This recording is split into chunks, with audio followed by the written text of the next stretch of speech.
ایک بہن پوچھتی ہیں کہ میرے گولڈ پر زکوٰۃ فرض ہے، رقم نہیں ہے کہ زکوٰۃ دوں، اور لاک ڈاؤن کی وجہ سے گولڈ بیچے بھی نہیں جا سکتے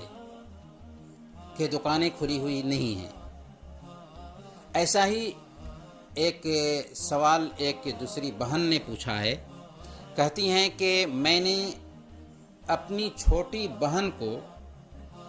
42 لاکھ روپے قرض پر دیا تھا، اس کے پاس پراپرٹی ڈیلر کا بزنس ہے،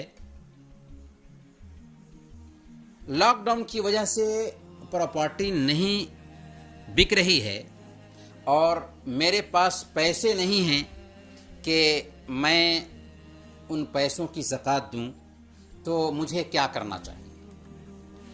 جہاں تک پہلے سوال کا تعلق ہے تو بہن کے گولڈ پر زکوٰۃ فرض ہے اور رقم نہیں ہے کہ زکوٰۃ نکال سکیں، اور لاک ڈاؤن کی وجہ سے اسے بیچ بھی نہیں سکتی،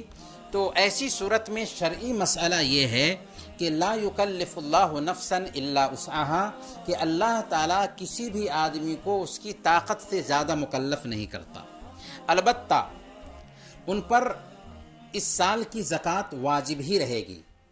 جب رقم کا انتظام ہو جائے یا گولڈ کو بیچنے کی سہولت ہو جائے تب ان کو زکوٰۃ دینی ہوگی، یعنی زکوٰۃ ساقط نہیں ہوتی، لیکن مسائل کی وجہ سے وقتی طور پر اس کی ادائیگی مؤخر کی جا سکتی ہے۔ دوسرے مسئلہ میں ایک بہن نے اپنی بہن کو 42 لاکھ روپے کاروبار کرنے کے لیے قرض دیا، تو اس سلسلے میں سب سے پہلے ہم یہ واضح کر دیں کہ قرض کی دو نوعیت ہو سکتی ہے۔ اگر کسی ایسے شخص کو قرض دیا ہے کہ آپ کو امید ہے کہ وہ واپس کر دے گا، یعنی واپسی کی امید ہے، تو ایسے قرض کی ہر سال ہمیں زکوٰۃ دینی ہوگی، کیونکہ مال ہمارا ہی ہے۔ اگر کسی ایسے شخص کو قرض دیا ہے کہ وہ بہت مجبور ہے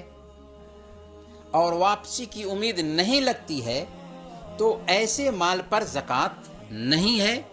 جب وہ واپس کر دے گا تب 1 سال کی زکوٰۃ آپ نکال دیں گے۔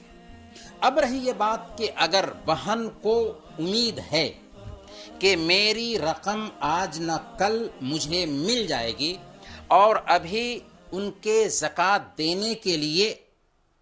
پیسے نہیں ہیں، تو ان کی ذمہ داری یہ بنتی ہے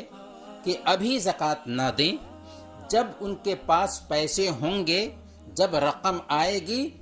تب وہ زکوٰۃ نکالیں گی، یعنی اسی وقت ان کے لیے ضروری ہوگا کہ وہ زکوٰۃ نکالیں، چاہے رقم آنے میں 4 سال کیوں نہ لگ جائے۔ 4 سال کے بعد بھی رقم آتی ہے تو اس کی زکوٰۃ دینی ہوگی 4 سال کی۔